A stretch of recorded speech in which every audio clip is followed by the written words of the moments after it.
Welcome to another week, another show of Hawkeye with me, Dave O'Hara. We're at Carver Hawkeye Arena again. There's the Hawkeye logo, the emblem. We were here last week with Gary Dolphin. It is Tuesday afternoon, February 7th. We're before the Purdue game.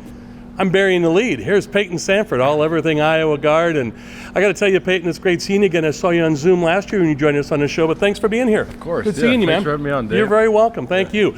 So, Payton, I got to ask you a couple of questions right off the top. So much to get to that when we talk about your brother coming here, and you're kind of smiling with me, we were talking off the air about this, and I'm trying to think of a tactful way to do this. Are you going to give him the big brother treatment, or are you going to kind of ease him in? And there's a brother thing going on here at Iowa, by the way, with the McCaffreys and the Murrays and now the Sandforts. What is that going to be like for you, do you think? I'm really excited. We grew up, we play one-on-one all the time. It usually ended either I would win or we would fight. So I never lost a game. But now, would he tell me differently? Maybe. I don't know. I don't know if I want him to see this. But I kicked his butt a few times. All right. But, I'm really excited for him to get here. I think we're going to be really good together. He fits our system really well.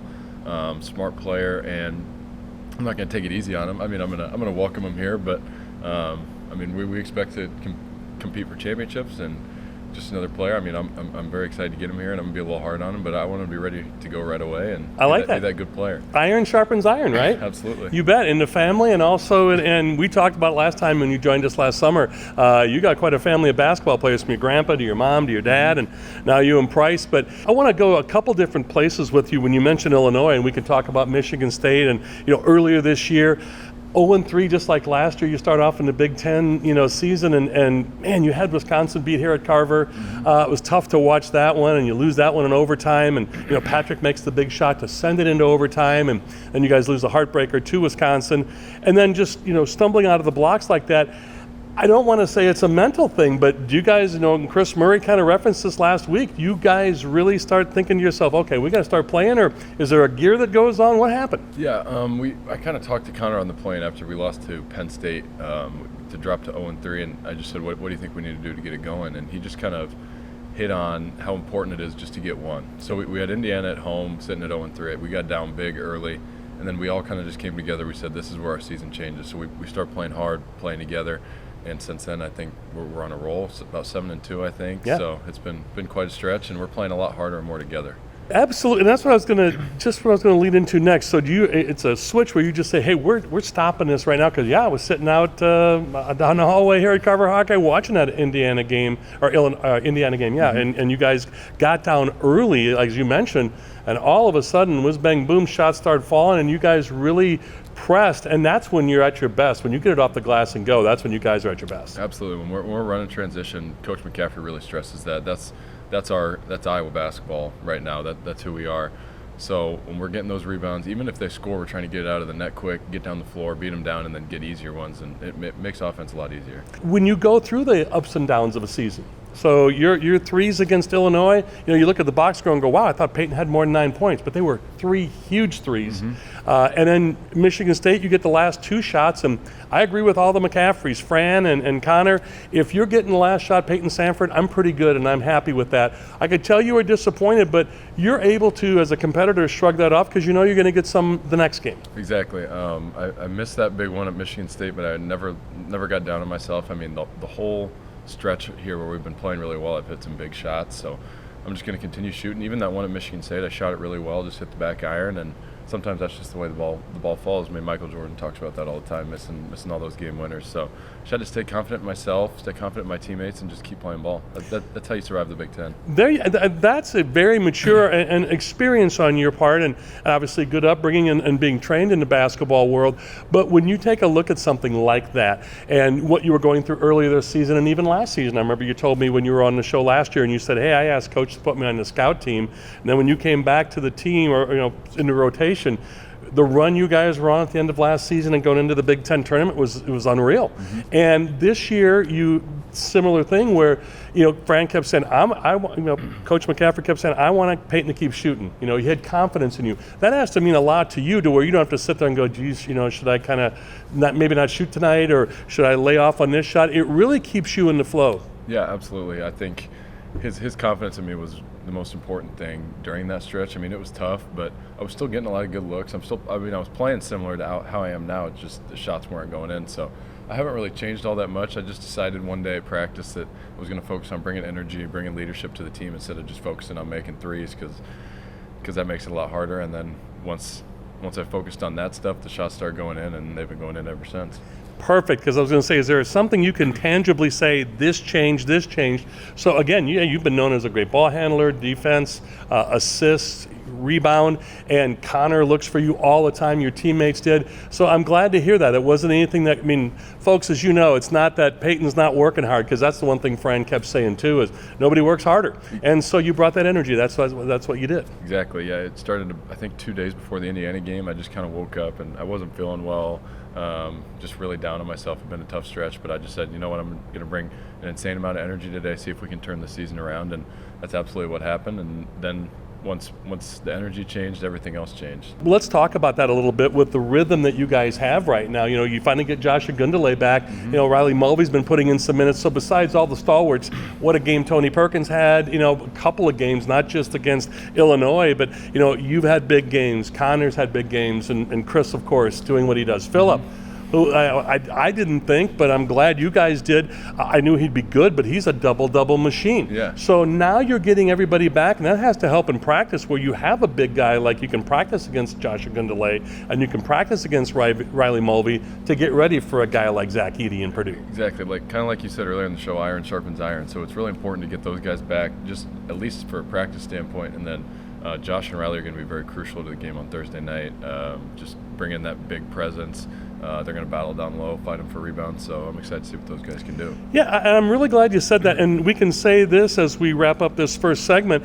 You talk about Josh Dix as a freshman. I mean, as you're smiling, and I don't want to leave off Aaron Eulis, so I've mentioned all the main parts you have here, main contributors, but my goodness, as a freshman, and with Patrick being out and some of these injuries, you've had to lean on other guys. DeSante Bowen getting some minutes, but Josh Dix, even when he plays 6 or 7 minutes, it's always a big shot here, and then the more minutes he gets, it's 3 or 4 big shots, and he handles the ball well. Talk about Josh Dix coming in as a freshman, because a year ago at this time, when he just had gotten surgery after that awful injury he had in his senior year of high school last year, did not think we'd be where we are this year with him right now. Exactly. I mean, I'm really proud of that kid. When he came in the summer, I mean, I don't think anybody around us really thought he had much of a chance of being ready to go this year, but credit to him, he worked his tail off, and he's been phenomenal in practice, and then that kind of led to him just getting more and more minutes in the game, and he's done all he can with that. He's hitting big shots, making big plays. He's defending well, so really proud of him, and I'm glad to see he's going to be awesome down the road for us. Yeah, the future's bright. We bring in another Sandfort and Price next year, your brother, and you coming back, and with a guy like Josh Dix and all the incoming with guys in the state of Iowa with Owen Freeman. I guess, they're across the state line in Illinois. Close, that's right, Quad Cities. But, with Brock Harding and Owen Freeman and the other recruits at Dembele, a lot of good talent coming in, so they'll keep the fires burning. But let's run to our first break here real quick, Payton, and we'll be back with more. Payton Sandfort, sharpshooter for the Iowa Hawkeye men's basketball team. I'm Dave O'Hara with Hawkeye. We'll be back with more in just a few moments. To have a strong finish, you need an excellent start. It's true on the track and also in the field. That's why Mershman Seeds works tirelessly to deliver cutting-edge technology year after year. Introducing Starting Line, Mershman Seeds' latest advancement in seed treatment, now providing added protection from white mold and sudden death syndrome all season. Ask for Starting Line seed treatment from Mershman Seeds, your friend in the field. Hi, I'm Joel from Tice Chevrolet. We've lived through some very interesting times the last few months. Ensuring everyone's safety is more important than ever. That is why we are participating in the Chevy Clean program. At your request, we will pick up your vehicle, service it, and return it after we've cleaned it using the current CDC guidelines. This is just another way to work towards exceeding your expectations. So give us a call and let us show you what it means to be part of the Tice Automotive family. Welcome back to Hawkeye with me, Dave O'Hara. There he is, Payton Sandfort, sharpshooter for the Iowa Hawkeye men's team. They are on a roll. He is on a roll. Payton, let's get right back into it. We talked about the team this year when we went to our last break. Let's come back in talking some more about guys, the contributions. It seems like it's coming from a different place every night. Chris Murray's been consistent, obviously. As we mentioned, Philip Rabracha being a double-double machine, but there are games you're getting big numbers, and in other games just steady. Same with Josh Dix. But Tony Perkins, as you're smiling with me. And that's and even in the first half, 7 against Illinois, you're thinking, okay. But then 25 in the second half, and sometimes, Payton, you'll see a guy get that many points and you'll go, oh, really? Those were very impactful points. And I mean, he controlled that game, dominated it, took it inside. What in the world, in a great way, happened with Tony? Yeah, I think me and him were kind of on a similar track for a while. We were struggling. We were in our own head a little bit. We knew we were great players. We both played really well in the summer and the fall, so people were expecting big years. Yeah, if you don't mind me jumping in, when you say in your own head, are you pressing a little bit too much? Expectations? What do you mean by that specifically? Yeah, I would say it's more internal expectations. I mean, we have a lot of pride. We work really hard, so it's just pressing a little bit. Just trying to make things happen instead of just letting the game come to you, which obviously against Saturday he was phenomenal, absolutely phenomenal. It's his type of game with them sitting in the drop coverage. He's able to get to that spot in the mid-range where he's just an absolute killer, which was awesome to see. But just contributions, I mean, we're getting big numbers from different guys every night. I mean, at Michigan State, Aaron Eulis was phenomenal, and then he was good the next game too. But I mean, it can come from anywhere. Patrick's had huge nights. Connor's had big nights. Chris has been very consistent. Philip's been pretty consistent. Lately, I've been a lot more consistent, getting big numbers. So when you have that many people that can have a big night like that, it's really, really hard to scout for. Yeah, who do you cover? And you mentioned that you and Tony had a conversation, kind of like you and Connor did. I like the fact a lot of teams will go hide it and say, this isn't happening, I'll get through this. But you guys talk about it. You bring it up and reference that conversation. You said you and Tony had a conversation similar to what you and Connor had. What was that like? Yeah, I think we just kind of came together and just talked to each other, just showed each other some love. Like, we knew we were going through it. We knew there was a lot of season left. I mean, it seemed like we've been struggling for like 2 or 3 years, but it was really only 8 to 10 games. But recency bias is very prevalent in sports, so we just talked to each other and knew how good we were, just assured confidence in each other. And I mean, as you can see, it's really paying off now. There are interesting ways, and I'd love to get your take on NIL, how you've used it. You really have put yourself out there with a good buddy of mine in Zoark Athletics Apparel and Connor White's, but also with the Swarm, and Brad Heinrichs was on a couple weeks ago, and also some other spiritual endeavors. So I'm going to step out of your way and let you kind of fill in the blanks of what NIL means to you and what some of your activities have been, please, Payton. Yeah, so last year I really didn't do much with NIL. I was really focused on just getting myself better, and I knew those opportunities would come. And then in the off season, I kind of built a name for myself. So I partnered with a few different companies. First was Estella's, the Mexican restaurant. There's one in Iowa City. I think there's one in Coralville, maybe one in Cedar Rapids. But and then with them, I started working with Every Kick Counts, or Count the Kicks. And I love Kay Saffras, and she's been awesome. So now you can pledge a certain amount of money for each 3 that I make during the year. So that's been really awesome. And you've worked on that with Torrey Taylor a little bit, the punter. Punting is winning at Iowa. Exactly. But we had Keith Duncan on last spring, and he talked about Kate and what the endeavor they're doing. And Keith is a very big, you worked with Keith Duncan on that as well, former Hawkeye kicking great. But continue on, please. Yeah, so I met with Kate and Keith back when I was home in May, I think, for a couple of weeks, and they were great, and I was really interested in getting with them. Such a great cause. And then, so a lot of the money that people are donating Estella's is also matching, which is really cool to see. And then the other people I'm working with is Zoark, me and my brother Price are. So we put out T-shirts, and then we're donating all of our profits right now to Athletes in Action, which is a Christian organization. They have one here at Iowa, and I'm a part of that. And I'm really thankful for all those people, and I want to give back to them as much as I can. Well, as I mentioned throughout every show, and this show is no different, you'll see all of Payton's information at the bottom of the screen throughout the show along with mine, and so you'll see Payton's @ and be sure to go there because you're doing great work, and I've complimented Caitlin. Yeah, absolutely, you're welcome, and that's very encouraging for a lot of people who initially weren't into NIL. And it's like, well, folks, believe it or not, it's here and it's not going away. So talk a little bit about, it's also a learning process for you as well, correct? There is. I mean, there's been absolutely a lot of learning opportunities through this, and Coach McCaffrey's been awesome with that. So throughout the summer and into the fall, we're traveling around, we're getting to meet people from the business community, get to interact, get to learn communication skills, people skills that we really wouldn't have learned before NIL, because we like by the rule we're not allowed to meet with these people. Right. But getting to meet all these people and then getting connections, getting set up, promoting their business while they promote us, it's really a win-win for everybody. And everyone on our team has been so active within the business community and working with charity. So I'm really excited about the opportunities we got. I mean, I know a lot of people were skeptical of it, but it's really opened some doors that really weren't possible for any of our athletes before. I'll make the same offer to you I made to Caitlin. She said, well, I want to get into communications and new broadcasting. So I said to Caitlin, if you're looking for a partner sometime, hop on, and I'll say the same to you. If you want to look for a broadcast partner, Payton, absolutely. You're doing great. And like I said, the communication skills that I think what it's really done for you folks, as you mentioned, all you athletes, have really opened you up to the business community, but it's also opened you up to the folks, as they say, to the business community and us fans. And I think that's very important, and that's the spirit behind NIL, and I'm glad to see you're behind that. It is. I'm really interested in speaking, so I gave like a big grad speech in high school. It's something I kind of want to go into, just giving motivational speeches, stuff like that. So I started working with Jordan Montgomery, and before I wouldn't be able to do that in college, but now I'm getting to, me and Chris went and spoke with the Truckers Association. Yeah. I have a few things lined up for in May, so I'm really excited about that, and it's just opened a lot of doors that weren't possible before. Well, I'm going to make the offer again to you on air, like I did with Caitlin. Let's get this out early. So you're looking for opportunities, Payton. We'll That's partner my up. first offer. All right. Well, it's official. All right. There we go. Hey, we'll come back with more of Hawkeye with me, Dave O'Hara, and with Payton Sandfort, Iowa Hawkeye basketball, shooting great. We're going to talk a little bit more about the relationships here at Iowa. Very close team, and even last year, your freshman year, the parents are close with each other. The players are, and you've referenced that multiple times. And it really is a family affair here at Iowa. Absolutely. With the Murray brothers, McCaffrey brothers, and now the Sandfort brothers, but also the closeness with the women's basketball team. And I really like hearing that. And I heard Coach Fran McCaffrey mention that on his radio show last night. So I want to get a little bit more into that in our closing segment. Sounds great. All right, there he is. Payton Sandfort. I'm Dave O'Hara with Hawkeye. Back with more in just a few moments. Hi, I'm Joel from Tice Automotive Family. We're living through some of the most interesting and challenging times many of us have ever seen. Knowing who you can rely on is more important than ever. Many of us turn to our families to get us through, and the same holds true here.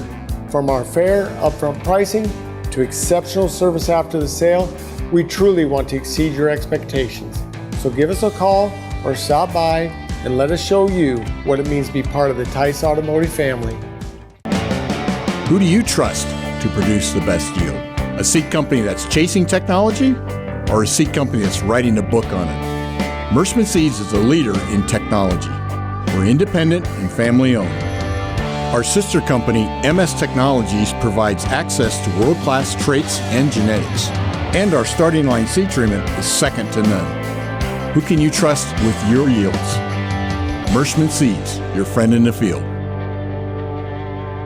Welcome back to Hawkeye with me, Dave O'Hara. Payton Sandfort, there he is, the Iowa Hawkeye shooting great, sharpshooter extraordinaire, and it's so great to see you and all the guys getting their shots back. I mean, again, we know it's a long season, Big Ten, like you said, you got to deal with it, but I love the way that even when things weren't going great for you guys and you go through those couple 3-game losing streaks here and there, you guys are very close. Just like the women team is very close, but then I love coming to Carver Hawkeye and watching you guys cheering the women on in their games, and as you're smiling with me, and the women are cheering as much or wildly as anybody else is for you guys. So talk about that relationship. You and Caitlin grew up together. She talked about playing ball with you growing up.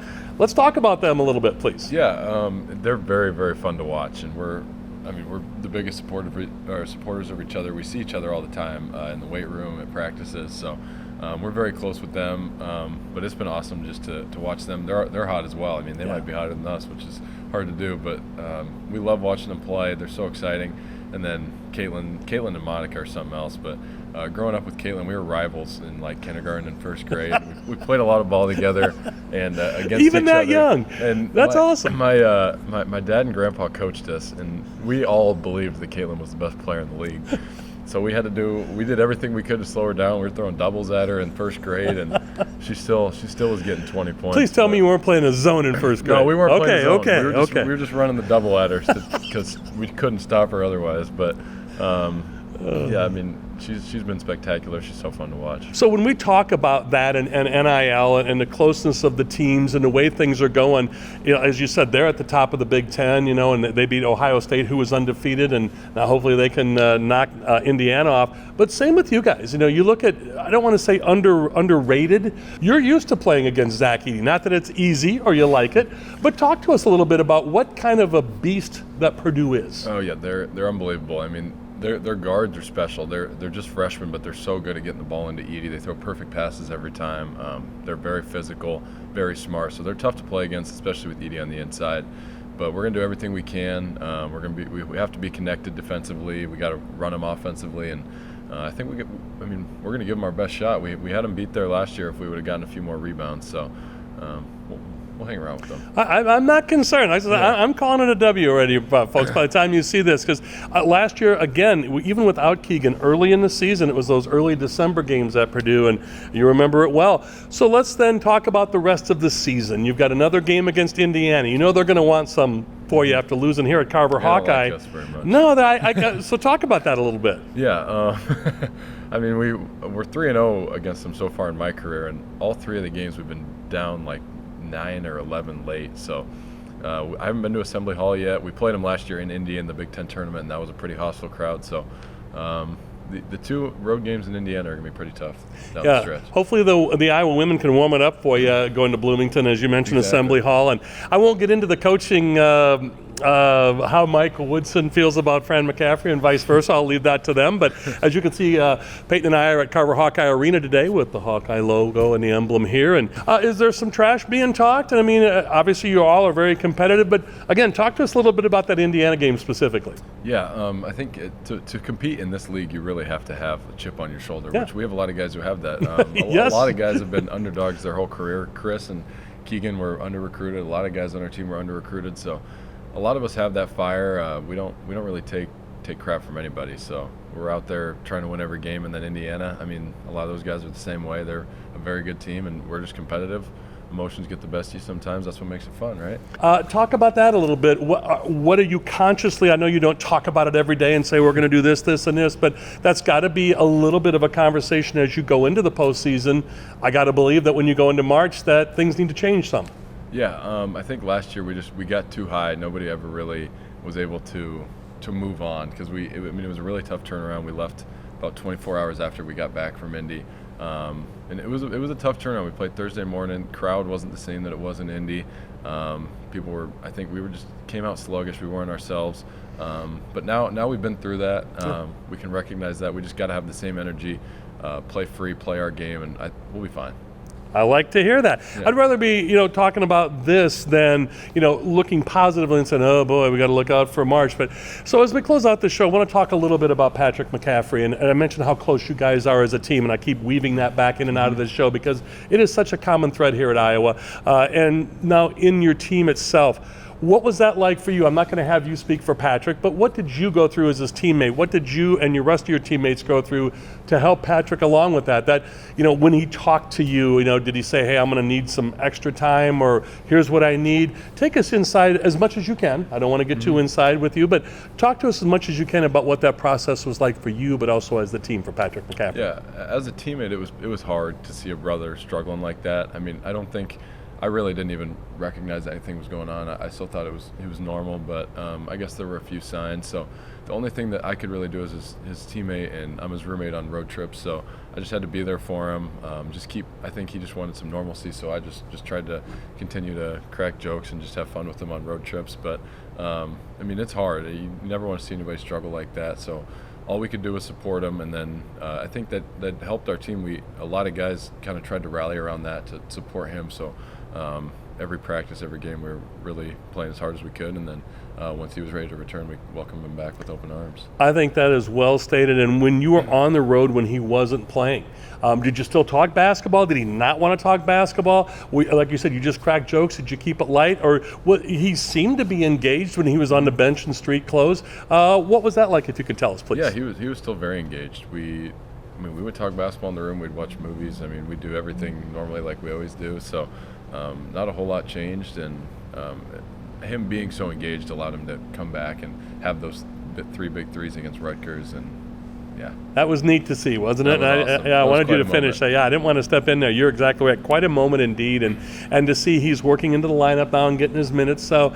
and I've talked about this with former players. It's got to be tough for Fran times two. He's the coach, but that's also his son. Mm-hmm. Yeah, it's not easy. I mean, I can't even imagine, because he wants to help the team be successful, but I mean, to see his son struggling like that, it couldn't be easy on him, and I think he did a fantastic job of handling it and did it really the best way he could. Well, now you can see why these guys are so well liked, from the Bluters bunch to the Iowa women's team to Fred McCaffrey's guys and the Iowa Hawkeye men's team. Payton, I can't say thank you enough. Thanks for Dave. doing this, Yeah, man. I no really problem. appreciate it. Great to see you. You answered everything. Geez, I should keep asking. But no, great stuff from you, and I look forward to catching up with you again. And thanks again for doing it last year, but then this year, and maybe we'll get your brother on at some point when he gets in here at Iowa. Yeah, sounds good. I want to hear his. You're very welcome. I want to hear his takeaway. Yeah, all right. You kicked his butt is what we're saying on record, though, right? That's on the record. All right, that's on the record. Hey, for Payton Sandfort, Iowa Hawkeye sharpshooting great, I'm Dave O'Hara with Hawkeye. Thanks to my production partner, Michael Merrick, and to you, the viewers, of course, as always. So for Hawkeye, that's all from us. Thanks to all of you. And as always, thanks for staying tuned at the end of the program for these rolling credits to give our advertisers and sponsors the attention and credit they so richly deserve. And as always, to our aforementioned guests and to you, the viewers. That's all from us at Hawkeye. Thanks to all of you.